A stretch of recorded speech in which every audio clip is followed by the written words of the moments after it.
아멘. 하나님 말씀 야고보서 3장입니다. 야고보서 3장 1절에서 12절 말씀입니다.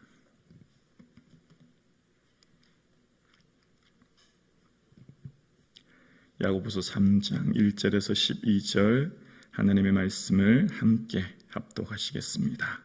내 형제들아, 너희는 선생된 우리가 더 큰 심판을 받는 줄을 알고 선생이 많이 되지 말라.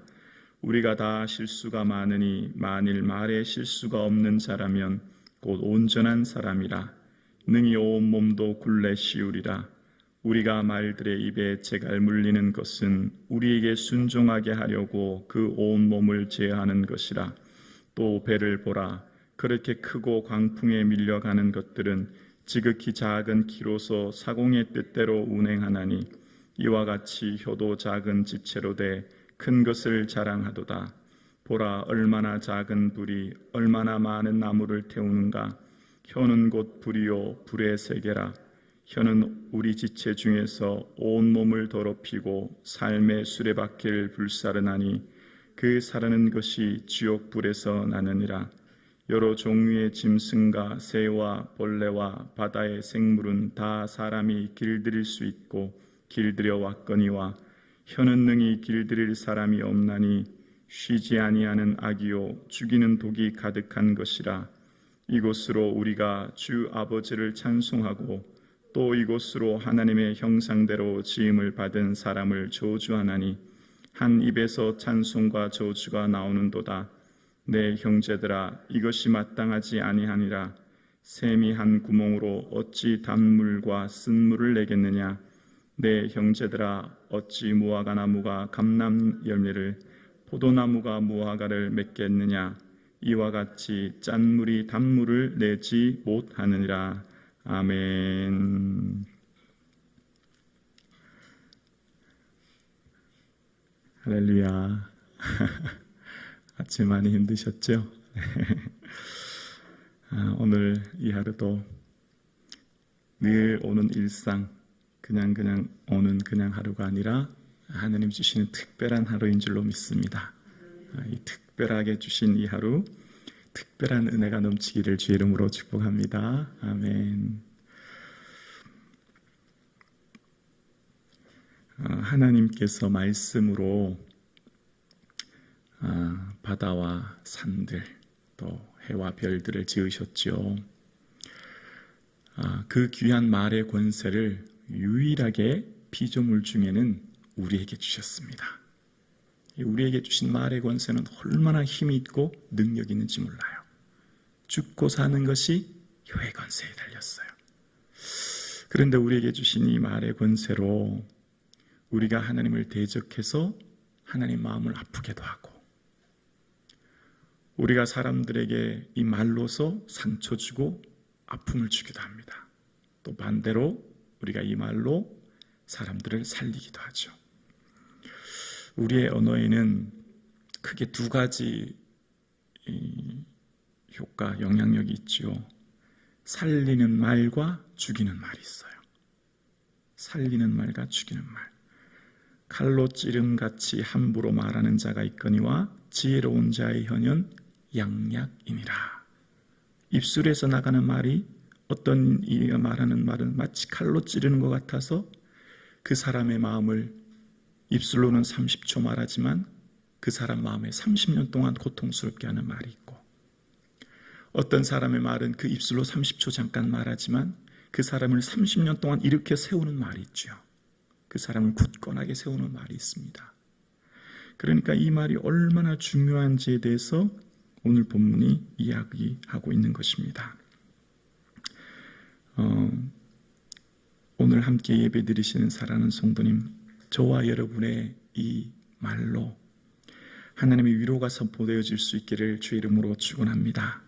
하루 잠자는 시간을 제외하고 우리의 시간의 약 한 20%는 대부분 말하는 데 쓴대요. 그러니까 우리가 하루의 대부분 잠자는 시간을 제외하고는 한 20%는 대부분 말을 하는데, 그 말하는 말이 책으로 하면 한 페이지 정도 되는 책 한 권을 하루에 말을 한다는 거예요. 그럼 1년 정도 되면 한 100권 이상의 말을 한다는 겁니다. 그러니까 지나온 6개월 동안 우리는 이미 수십 권, 수백 권의 언어가 빼곡히 책에 기록되고 있는 거죠. 이렇게 많은 말을 하고 있는 말 중에 우리의 말이 타인을 살리고 위로하는 말이 되었는지, 혹은 그 말 중에 타인을 아프고 상처 주는 말이 있는지를 우리가 잘 유의하고 살펴야 하는데요. 제가 부임하고 얼마 되지 않았을 때 부목사로 검증도 되지 않았습니다. 담임 목사 청빙해서 부목사로 검증도 되지 않았는데 장로님들이 이렇게 모이셨는데 우리 선임 장로님이 목사님 마음껏 목회하세요. 우리가 다 밀어드릴게요. 열심히 돕겠습니다. 그 말하는데 아직도 그 말이 깊이 기억나요. 얼마나 큰 위로가 되고 힘이 됐는지 몰라요. 제가 무슨 경험이 있습니까? 나이도 어리죠. 아무것도 모르는데 걱정하지 말고 열심히 목회 마음껏 꿈을 펼치시라고, 우리가 열심히 돕겠다고. 아직도 그 말씀을 기억합니다. 말 한마디는 사람을 세우고 힘있게 하고 앞으로 나가게 하죠. 그 어떤 말을 하느냐에 따라 그 사람의 마음이 무너지기도 하죠. 그래서 듣기는 속히 하고 말하기는 더디해야 되는 것입니다. 사람의 입에 대답으로 말미암아 기쁨을 얻나니 때에 맞는 말이 얼마나 아름다운고, 잠언 15장 말씀이에요. 그 입술의 말 때문에 우리가 기쁨을 얻고 위로를 얻고 힘을 얻게 된다는 것입니다. 우리의 말 한마디 때문에 울고 눈물 흘리는 성도의 눈물을 닦아줄 수도 있고, 무너져가는 인생을 세울 수도 있고, 고난 가운데 있는 사람들을 건져낼 수 있죠. 우리가 죽어가는 영혼들을 어떻게 건집니까? 우리의 전도로, 우리의 말로 건지는 거잖아요. 죽어가는 영혼 어떻게 세웁니까? 우리의 전도하는 예수 그리스도 이름의 선포로 그를 건지는 거잖아요. 그러니까 우리의 말이 얼마나 중요한지를 말하는 겁니다. 그래서 오늘 야고보서는 말의 재갈, 배, 기, 불이라고 하는 엄청난 파괴력을 비유하면서 오늘 본문을 이야기합니다. 말의 재갈을 비유합니다. 성인 18명과 말 한마디가 힘을 겨룬다면 성인 18명이 말 한마디의 힘을 못 당한다는 겁니다. 그만큼 말이 힘이 있다니.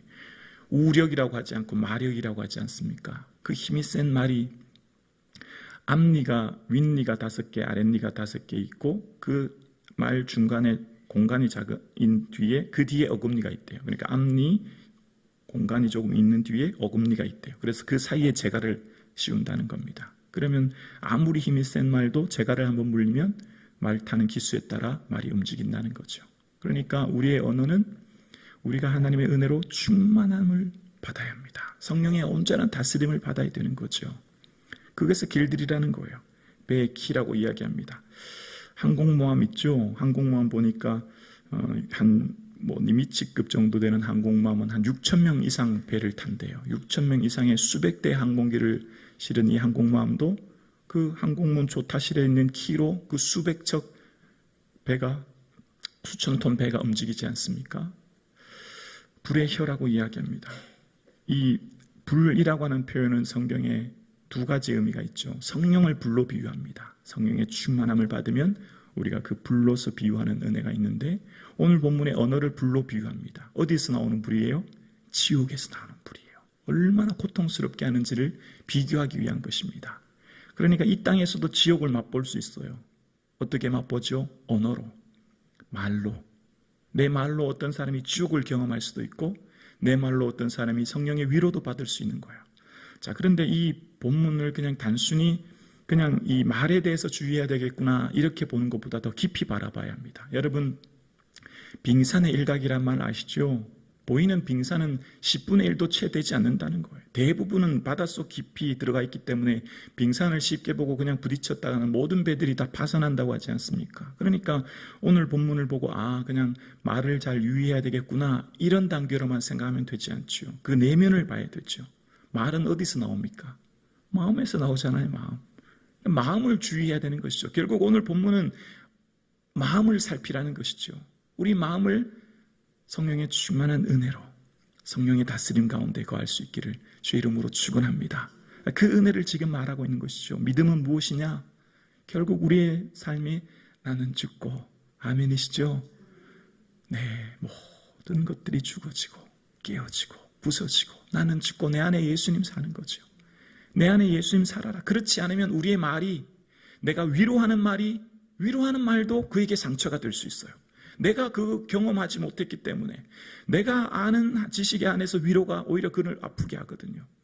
그리고 내가 예수님 안에 안 죽으면요, 내가 어떤 사람 위로한다는 말이요, 내가 더 우월한 의식 속에서 말할 수 있어요. 내가 예를 들어서 어떤 사람을 위로하는 말이, 내가 A라고 하는 사람 기도해 보니까 내가 A라고 하는 사람 내가 사랑하는데 이렇게 하면 안 돼. 지금 이런 상태에 있어. 근데 그 듣는 사람은 얼마나 상처가 되는지 몰라요. 잘못하면.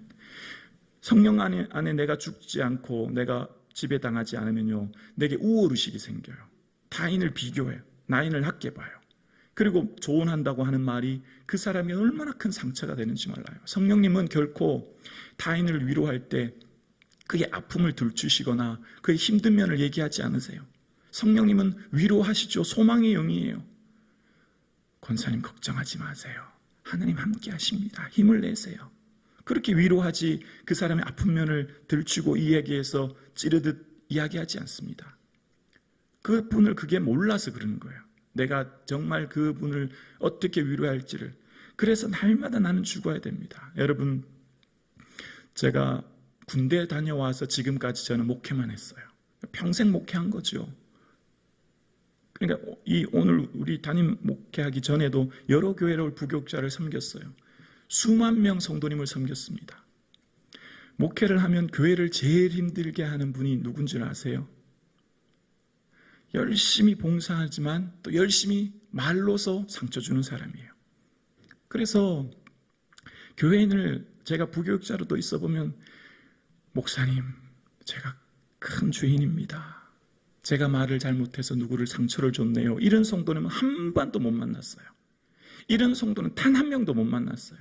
다 목사님, 나 누구 때문에 교회 못 갑니다. 누구 때문에 상처받았습니다. 난 누구 때문에 신앙생활 못합니다. 다 그런 얘기만 하세요. 근데 알고 보면 그분 때문에 다른 사람이 또 상처받은 거예요. 그분이 교회를 못 오고 상처받았다고 하는데, 알고 보면 그 사람 때문에 그 주변에 있는 많은 사람이 또 상처받았어요. 그러니까 우리는 우리 자신을 몰라요. 내가 얼마나 타인을 상처 줬는지. 말하는 사람은 몰라요. 내가 위로한다고 하는 말이 그 사람이 얼마나 큰 상처를 줬는지. 그래서 나는 날마다 죽어야 합니다. 내가 죽고 내 안에 예수님 살아야 합니다. 믿음은 말이 아니잖아요. 지식이 아니잖아요. 믿음은 추상적인 게 결코 아니에요. 실제적인 삶이에요, 삶. 그래서 거대 담론을 얘기하면 안 돼요. 민족과 열방, 국가를 위해서 믿음은요, 내 당장 자녀를 위해서가 더 급해요. 또 믿음은 구체적이고 실제적이고 현실적인 삶에서 드러나야 되는 겁니다. 하나님이 예수님께서 십자가에 못 박히실 때 뭐라고 그러셨죠? 내 자녀를 위해 울라고 하셨어요. 민족을 걱정하기보다 내 자녀가 더 급한 문제라는 거죠. 당장 내 앞에 있는 자녀와 내 가정의 삶을 염려하지 않고 다른 거 거대 담론 얘기하지 말라는 거예요. 지금 내 자신과 내 가정과 내 내면을 먼저 살피라는 거죠. 믿음은 거대 담론, 멀리 있는 거, 큰 거 살피는 게 아니라 내 내면을 살피고 내 자녀를 살피고 내 주위에 있는 것을 살피는 게 믿음이에요. 믿음은 구체적인 거예요. 추상적인 게 결코 아니에요. 그러니까 오늘 본문을 뭘 말하는 거죠? 말을 말하는 게 결코 아니에요. 언어를 조심해야 된다. 그 이면을 봐야 되는 거예요. 오늘 본문의 말씀은 예수님 안에 너는 죽고 내 안에 예수님 사는 인생 살아야 된다. 그렇지 않으면 아무 의미 없다. 그렇지 않으면 내 신앙의 연조를, 내 신앙의 열심을, 그런 것들 자랑하면 안 된다는 거예요. 여러분, 성북중앙교회 사랑하는 성도님, 제발 부탁합니다. 우리 죽읍시다. 할렐루야. 목사도 죽어야 되고, 장로님들도 죽어야 되고, 권사님들도 죽어야 되고, 집사님들도 죽어야 돼요. 내가 죽지 않으면 교회 공동체는 세울 수가 없습니다.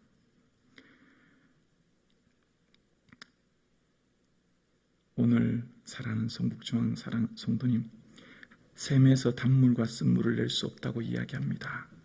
우리는 온전히 내 안에 예수님 사는 그런 하루 되어질 수 있기를 주의 이름으로 축원합니다. 기도드리겠습니다.